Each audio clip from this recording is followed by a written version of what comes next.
12월 28일 행사에서 이런 얘기를 했어요. 또 무슨 또 예, 그때 독 뭐 있습니까?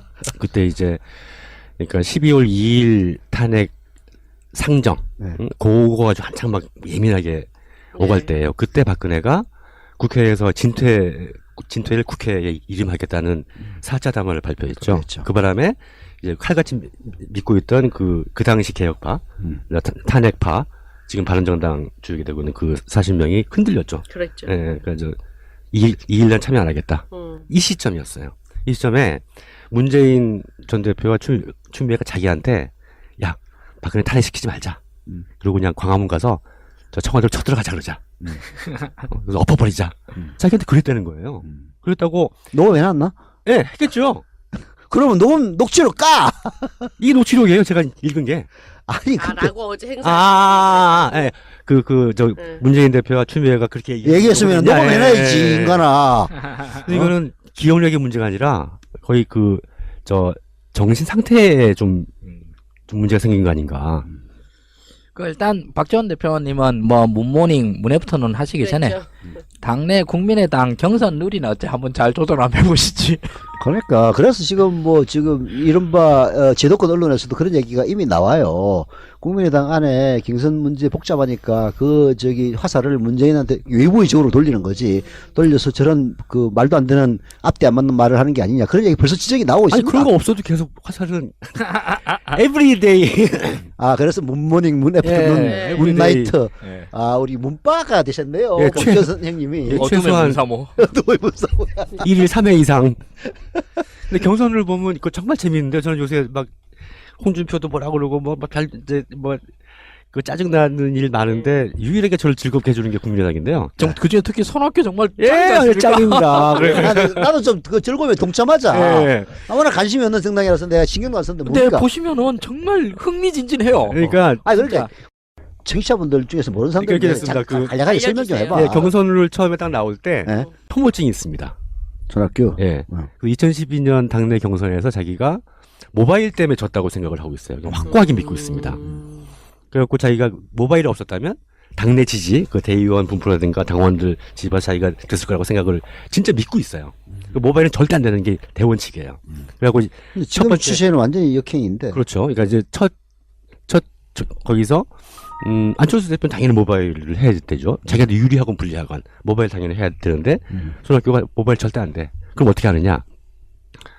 현장 투표를 하는데 투표소 전국적으로 몇백 개 만들어 놓고 선거인단도 모집 안 해요. 날짜만 공지하고 아무나 와서 신분증 들고 투표하는 거예요. 이걸 제안한 이게 거예요. 일종의 완전 국민 경선제 비슷하게 하는데 투표장을 만들어서 하는 오프라인 하여튼 뭔 방식인지 모르겠는데 참 완전 개방형 국민 경선이죠. 그러니까 그렇죠. 아무나 왔어. 예, 아무나 와서 선거인단 모집도 안 하고 알고. 그럼 안철수 측에서는 우선 뭐 유불리를 따라서 그게 말이 되냐. 그러니까 이제 그러면 동원 많이 할 수 있는 사람이 그렇죠. 되니까 자기가 될 수도 있다 이 생각인가요? 그런 거죠. 그렇죠. 예, 동원력은 자기가 있다고 보고 다음에 이제 되게 그렇게 내가 하면 이러려고 국민당 갔냐. 예, 네. 호남 중심의 투표가 될 것으로 생각을 하고 호남이 이제 자기가 사가겠다고 해서 그 전략을 떠나서 하여튼 그렇게 했어요. 그럼 어떻게 되냐 하면 되게 이제 그 선거인단을 모집하면서 흥행이 시작이 되잖아요. 네. 이건 그 과정에 생각되는 거예요.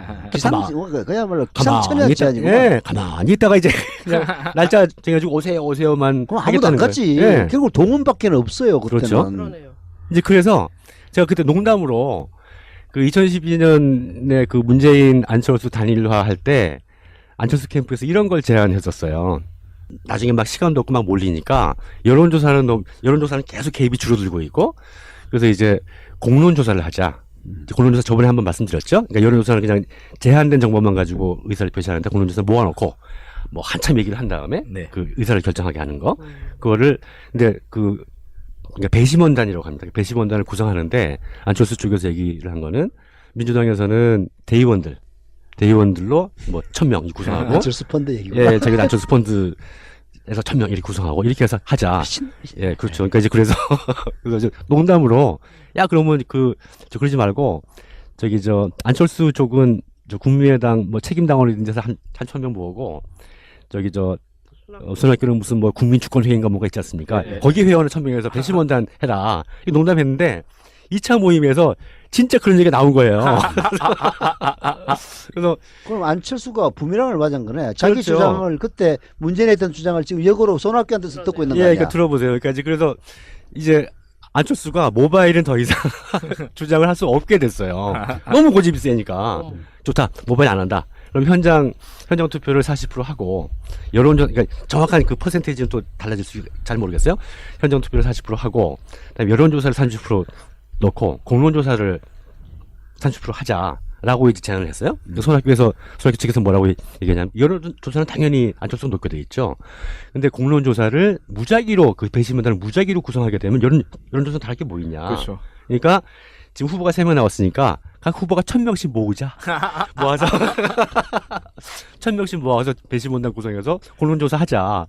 현장에서 듣고서는 마음을 움직여 보겠다는 거예요, 그럼? 그렇죠. 그러니까 이제 그 3,000명 모아놓고 자기가 모은 배심원단들 충성 테스트하는 거예요. 마음 변하나 안 변하나. 그렇죠. 이게 이제 배신자 골라내기 게임이에요. 예. 누구 캠프에서 배신자가 제일 적게 나오느냐 게임이고 네. 누구 캠프에서 배신자 많이 골라내느냐 게임인데 이 게임을 옛날에도 그렇게 했었거든요. 안철수가 강력하게 주장했어요. 그래서 지금 이 룰대로 이 추세대로 가게 되면 우리는 거기 모바일은 일단 안 할 것 같고요. 그다음에 날짜만 정해놓고 아무나 가서 투표하는 그런 완전 울트라 슈퍼 개방형 경선을 구경하게 될 것 같고요. 배심원단 구성이 이제 쟁점 여론조사도 안 하겠다는 거예요.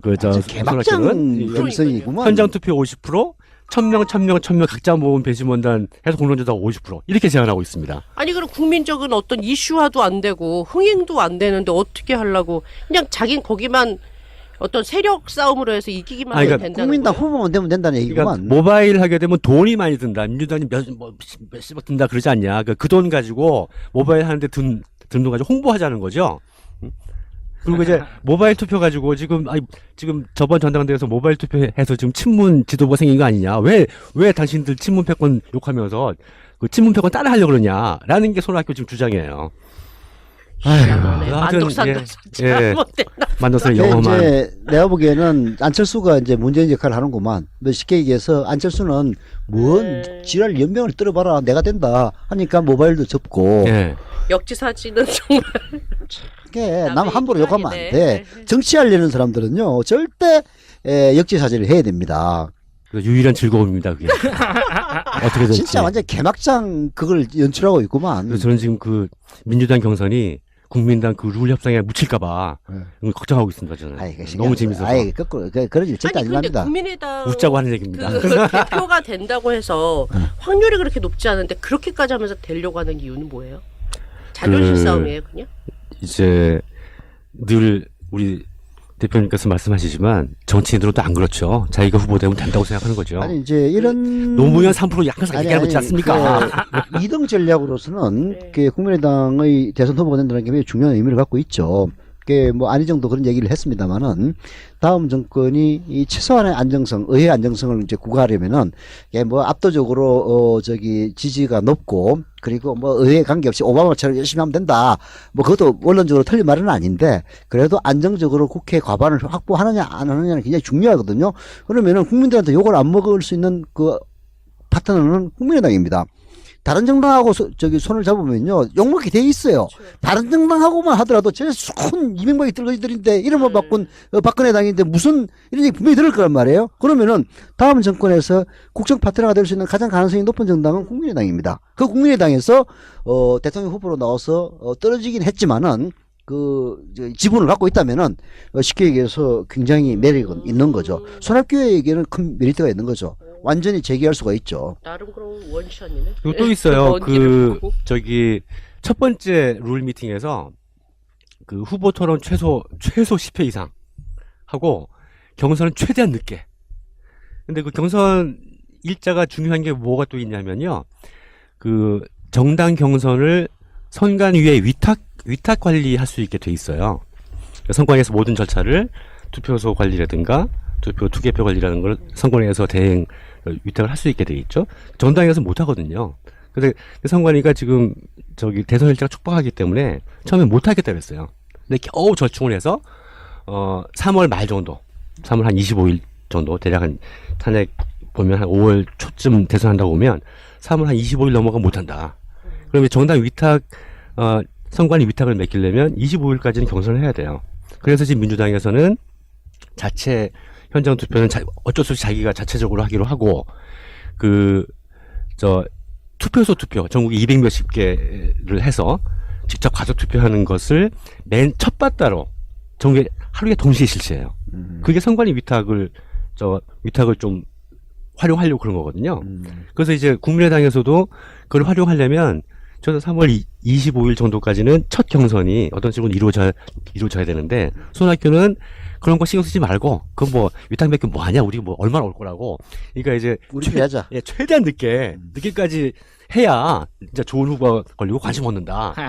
하루 안쳤으면 지금 민주당은 3월 말 되면 결정될 것 같은데 우리 밀리는 거 아니 이러고 있는 거죠 지금. 그 손학규 입장에서는 왜 이러느냐? 왜 이렇게까지 그러느냐? 만덕산에서 내려왔는데 민주당 대선 후보를 또 못하고 그보다 떨어지는 국민의당 갔는데 거기서도 안철수한테 밀리면 손학규는 그냥 다시 만덕산 가야 됩니다. 만덕산 다시 가기 싫어서 지금. 아니 뭐 사실상 끝난 거 두번 다시 아니야? 가기 싫어서. 물론 정치인으로서의 손학규의 생명은 뭐 언제까지 뭐 이인재도 피닉스처럼 살아나니까 모르겠는데 대선 후보로서는 끝났다고 봐야지. 물론 그건 우리 생각인데 손학규 머릿속에는 자기가 끝났다고 어떻게 인정하겠습니까? 하긴 뭐 김문수나 뭐 원유철이나 홍준표도 있으니까. 끝났다고 생각하는 사람이 저러진 않죠. 네, 그러니까요. 끝났다고 생각하면 유시민 말대로 서울에는 아파트 가서 살죠. 지면은 끝나지는 거거든요. 지면은 빼도 박도 못하고 끝나지는 거니까. 박원순처럼 되지는 않겠다. 그럼요. 여기서는. 그러고 여기서 경선 룰로 인해 가지고 최대한 자기 이걸 깽판을 쳐가지고 이기면 가능성을 엿볼 수 있는 거고 지면 업고 나오면 되잖아요. 또 중요한 건 또 만덕산 한번 갔다 나와가지고. 아니 굳이 안 가고 여기서 안철수 보니까 참 비민적인 인간이야 하면서. 맞아. 친한 패권주의 타도를 위해서 친한 패권주의. 무소속으로 출마해도 되잖아요. 그렇지. 네. 또 하나 중요한 거는 네. 또 한 명의 후보인 천정배가 열심히 손학규 편들어주고 있는 거예요. 그래서 아마 그쪽으로 갈. 이게 와, 저런 거네. 진짜 대단하다 이예요? 진짜. 네? 이의제인 거예요? 몰라. 그런 모바일로 훌륭한 하면은 사자성어를 붙일 일도 아니죠 이거는. 이게 인기라든지 모바일이라든지 이런 마치 여론으로 하면은 최소한 국민의당 내에서는 안철수 이길 수 그렇죠. 없다고 생각하는 거죠. 자기들도. 한 95대 5쯤 될 겁니다. 이게 지금 현재 이거를 보면은 웃기잖아요. 이겨야말로 이제 결국은 안철수에게 불리한 네. 영메리트를 주는 그러니까 전형적인 이제 룰이 되겠네. 근데 이거는 남의 일이고 네. 그리고 또 하는 얘기들이 너무 웃기니까 일단 유쾌해요. 우와 손학규 이렇게 되고 아니 어쩜 저렇게 참신한 말을 갖다가 저렇게 귀여운 말을 저렇게 심각한 표정으로 얘기할 수가 있나 이런 생각이 들잖아요. 네. 그러면 이걸 네, 지난 그래서. 5년 전에 네. 우리가 직접 안철수한테 당했을 때를 우리 다시 한번 복귀 한번 하는 차원에서 네. 안철수가 최후로 주장했던 게 있어요. 또 뭡니까? 최후로 주장한 게 좋다 그래. 다 안 된다. 뭐 우리 계속 경선하자 그러는데 경선 안 된다. 뭐 어쩌고 오만 핑계를 대면서 끝까지 안 한다 그랬잖아요. 요 지금 낸 안철수의 제안이 민주당에서 안 된다라고 거부되고 난 다음에 안철수가 엎었어요. 근데 이때 주장한 안철수가 뭘 주장했냐면 가상 대결 여론조사를 주장을 했어요. 박근혜와의 대결을 가상으로 해보고 여기서 승자로 결정을 하자. 근데 그 여론조사 문항을 보면 너무 웃겨요. 지금 뭐 웃기지. 그때는 정말 좀 미쳐버린 줄 알았어요. 자, 일단 설문조사로 네. 전화를 들고 이제 묻습니다. 예. 박근혜와 안철수 중에 누구를 지지하십니까? 1번 물어요. 일단은 뭐 박근혜도 있을 거 안철수도 있고 해서 안철수를 지지합니다. 예. 그럼 두 번째로 박근혜와 문재인 중에 누구를 지지하십니까? 이번에는 아까는 안철수 지지합니다. 이번엔 문재인 지지합니다. 그럼 문제를 두 번을 물었는데 한 번은 안철수, 한 번은 문재인 이렇게 됐잖아요. 네. 이러면은 둘 다 표가 하나씩 들어가니까 무효예요. 어머. 1대1이니까 이건 0이에요. 0. 그러고 두 번째로 박근혜와 안철수 중에 누구를 더 지지하십니까? 박근혜요. 박근혜와 문재인 중에 누구를 지지하십니까? 문재인이요. 그럼 문재인 1표예요. 그리고 박근혜와 안철수 중에 누구를 지지하십니까? 안철수. 박근혜와 문재인 중에 누구를 지지하십니까? 박근혜. 이렇게 지지를 해야지만 자기가 또 1점 가져가. 1점 가져가는 거고. 그러니까 박근혜보다 문재인, 안철수가 둘 다 더 좋다라고 생각하는 사람은 제외. 이건 0이에요. 박근혜보다도 문재인이 더 싫은, 더 싫다. 박근혜보다 안철수가 더 싫다. 이런 사람들만 카운트가 돼요. 이걸 갖다가 지금 여론조사를 하자라고 들고 나온 거예요. 그게 자기한테 유리하다고 생각했으니까 그렇겠지. 예, 그러니까 가령 이제 유리하다고. 그 문재인에 예, 대한 반로. 거부감이 더 많으니까 거부감이 상대적으로 작은 자기에게 딱 유리한 걸 하자는 얘기구만. 그럼 거의 한 80대 20으로 그럼 이겼겠는데요? 사실 야권 지지자들 아닌 사람들이 많아지는 그렇죠. 거잖아요. 그렇죠. 아니 세상에 어떤 사람 우리나라에서 문재인보다 박근혜가 차라리 더 나은데 이렇게 생각하는 사람들이 야권 진영에 몇 명이나 있겠습니까? 이걸 갖고 하자라고 그래가지고 그러니까 아무리 문재인이 양보해라 뭐 룰 협상을 하다 위임한다 하더라도 이거는 기괴하잖아요. 뭐 안철수 펀드 얘기도 기괴했지. 예. 근데 안철수 펀드는 바로 그날 들어갔던 게 저부터도 10,000원 냈거든요. 아, 넣으면 되지. 예, 안철수 펀드 나도 가입할게 개새끼들아 하면서. 역선택 네. 들어가는 거죠. 당연히 역선택 들어가죠. 그날 안철수 펀드에 어마어마하게 들어갔어요. 다 나 같은 생각하지. 에이 개새끼 하면서.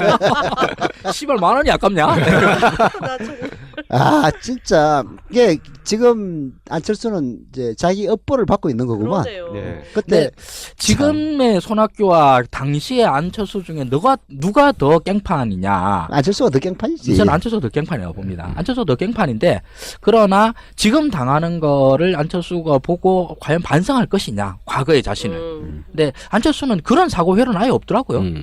내가 뭐 과거에 이랬는데 내가 업보를 받는 거야 이런 거에 대한 그게 없더라고요. 참 진짜 세상 정말 편하게 살고 계시는 분이라 가지고 나도 배우고 싶어. 우리 또 이 반 안빠 김종인만큼 안철수도 싫어하는. 아 제가 저기 가끔 여기 나와가지고 시민 K가 묻더라고요. 안철수와 김종인 중에 누굴 더 싫어하냐고. 지금 시기에는 김종인이 더 싫다. 근데 지금 시기에는 김종인이 끼치는 정책 해악이 더 커서 싫은 거지. 실제로 저기 누구를 싫어하는 기간이 더 길었냐라고 하면 안철수가 한 10배 정도 길죠. 예, 저도 안철수 대표 그러니까 1순위였는데요. 김종인 전 대표부터. 근데 이제 그 민주당 투덜이들 끌고 나가 주셨잖아요. 네. 아까 이제 박지원 대표도 얘기했지만 그 두 분은 그거 전 평생 까방권이에요. 언제나 감사합니다 저는. 네. 진짜 저기 잘 되시길 빌겠어요. 저도. 빌고 항상. 예. 너무 너무 엇나가지 고생하시는 마. 것은 안타깝고. 아니, 너무 엇나가지만 않으면 돼. 네. 맞습니다. 그리고 그 조경태 데리고 가주신 현 자유한국당 여러분들께도 정말 너무 감사하고요. 네, 그거 감사하고요. 네, 지금 그거 당해봐라. 조경태 요즘 뭐 저기 자유한국당에서 아무 말도 못 하고 있던데.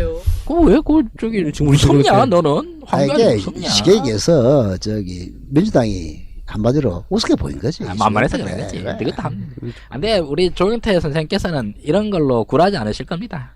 조경태 의원이 계셨다면 지금 또 계속 민주당 내에서 문모닝 문나이트 했을 거예요.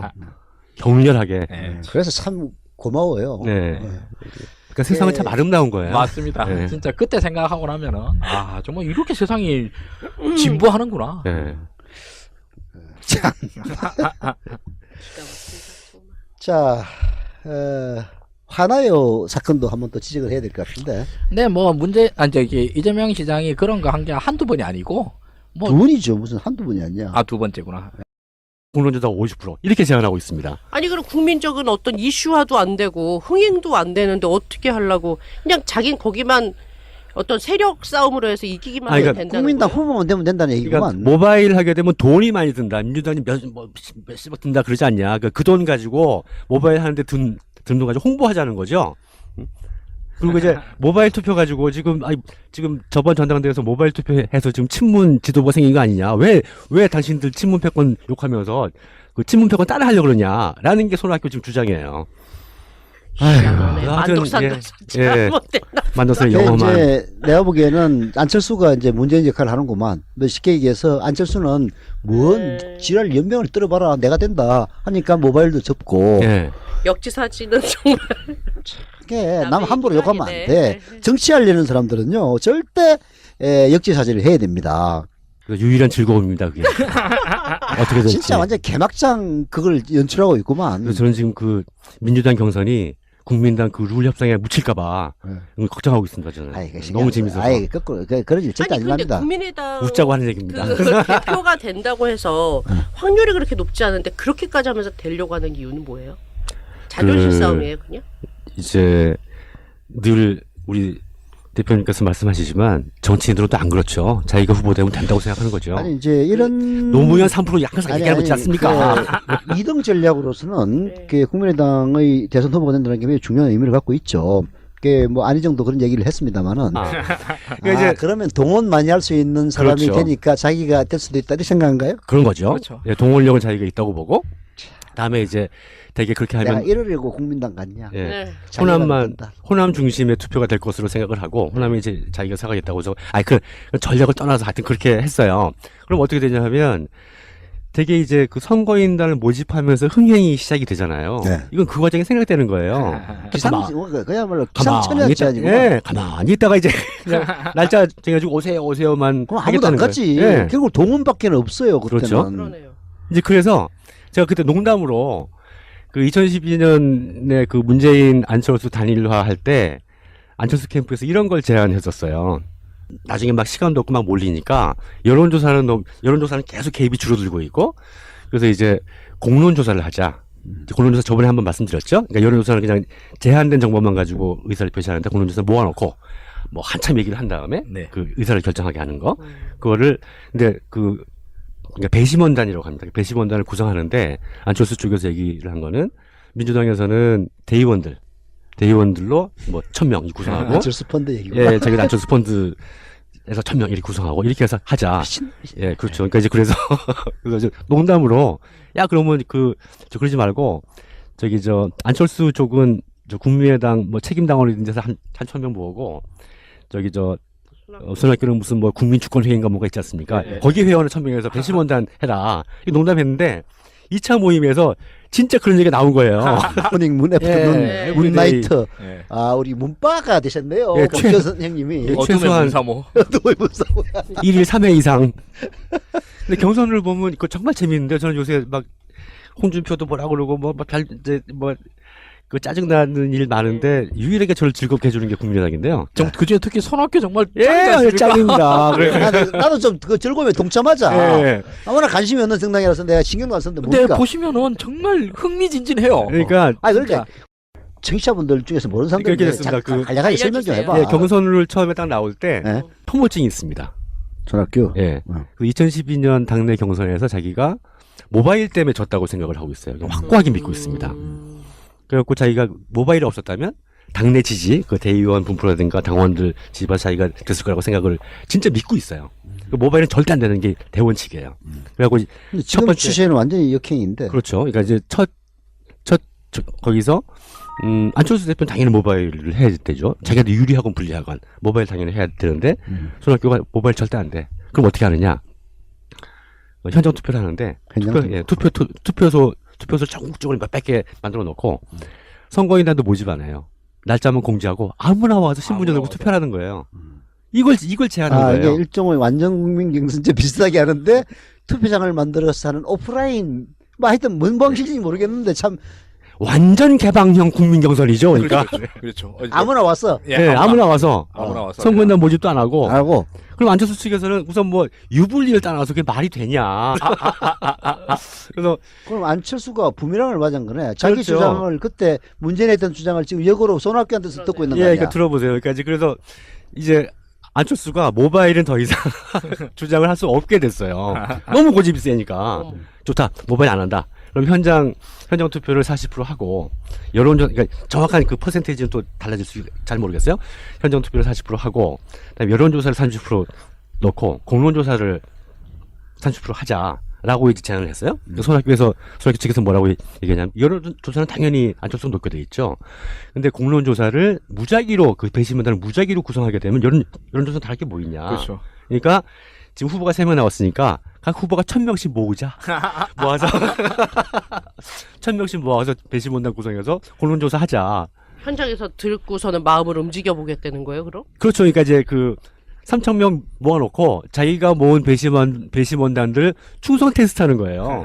마음 변하나 안 변하나. 그렇죠. 이게 이제 배신자 골라내기 게임이에요. 예. 누구 캠프에서 배신자가 제일 적게 나오느냐 게임이고 네. 누구 캠프에서 배신자 많이 골라내느냐 게임인데 이 게임을 옛날에도 그렇게 했었거든요. 안철수가 강력하게 주장했어요. 그래서 지금 이 룰대로 이 추세대로 가게 되면 우리는 거기 모바일은 일단 안 할 것 같고요. 그다음에 날짜만 정해놓고 아무나 가서 투표하는 그런 완전 울트라 슈퍼 개방형 경선을 구경하게 될 것 같고요.